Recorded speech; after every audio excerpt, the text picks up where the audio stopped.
பொதுமக்களை பற்றி சிந்திக்காத அரசு, நிர்வாக திறனற்ற ஸ்டாலின் அரசு என்று அதிமுக மாநிலங்களவை உறுப்பினர் சி.வி. சண்முகம் விமர்சித்துள்ளார்.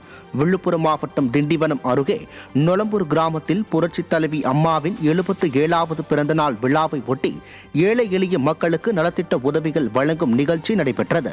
ஒளக்கூர் ஒன்றிய கிழக்கு செயலாளர் பன்னீர் ஏற்பாட்டில் நடைபெற்ற நிகழ்ச்சியில் அதிமுக மாநிலங்களவை உறுப்பினர் சி.வி. சண்முகம் கலந்து கொண்டு ஏழை எளிய மக்களுக்கு நலத்திட்ட உதவிகளை வழங்கினார்.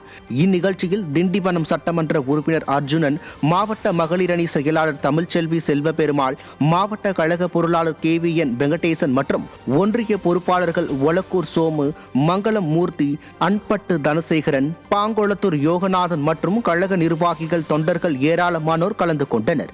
முன்னதாக நிகழ்ச்சியில் பேசிய மாநிலங்களவை உறுப்பினர் சி.வி. சண்முகம், விடியா திமுக ஆட்சியில் தமிழகத்தில் பெண்களுக்கு பாதுகாப்பு இல்லை என்றும், கஞ்சா, கள்ளச்சாராயம் விற்கப்படுவதுதான் ஸ்டாலின் ஆட்சியின் சாதனை என்றும் குற்றம் சாட்டினார். ரோடுல நடந்து போற பெண்களுக்கு பாதுகாப்புல, வேலைக்கு போற பெண்களுக்கு பாதுகாப்புல, ஏன் காவலருக்கு பெண் காவலருக்கே பாதுகாப்பு இல்ல. ஏன் 80 வயசு ஆயாவையும் தற்கொலைக்கிறார். சிறுகட்டுக்கு சொல்லலாம் நடந்தது. நம்ம விழுப்புரம் மாவட்டத்தில் ஒரு 20 நாளுக்கு முன்னாடி விழுப்புரத்து பக்கத்துல கிராமத்தில் நடந்து வேலை செய்த 80 வயசு உதாக்கி பிறந்த குழந்தை 2 வயசு குழந்தைய பதிவு செய்கிறார். 2வது படிக்கிற மாணவி கற்பழிப்பு, 4வது படிக்கிற மாணவி கற்பழிப்பு, 15வது படிக்கிற 15 வயசுல மாணவி 2 நாளுக்கு முன்னாடி கூட்டு ஒரு 5 பேர் சேர்ந்து கற்பழிக்க முடிச்சது. அந்த பொண்ணையை கற்பழிச்சு எல்லா டிவிலையும் பேப்பர்ல பார்த்துருப்பீங்க. இதான் நாள் டெய்லி ஆட்சி நடந்தது. கஞ்சா வைக்கிறான், கற்பழிக்கிறான், காசு வந்து சாப்பிட்டு தாமரை போய்க்கிறான்.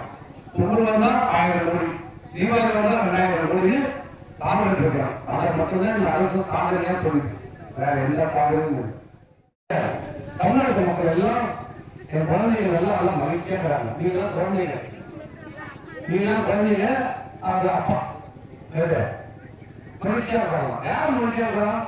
உன் பொண்ணு மகிழ்ச்சியா இருக்குது, உன் பிள்ளை மகிழ்ச்சியா இருக்கிறான், உன் பொண்ணு மகிழ்ச்சியா இருக்குது, உன் மருமகன் மகிழ்ச்சியா இருக்கிறாங்க. வேற நல்லா இருக்கிறான், வேற தமிழ்நாட்டு மகிழ்ச்சியா இருக்கிறாங்க.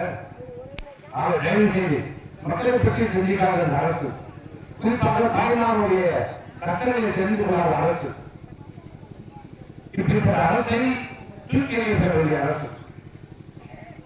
விரைவிலே சட்டமன்ற தேர்தல் வரவிருக்கிறது.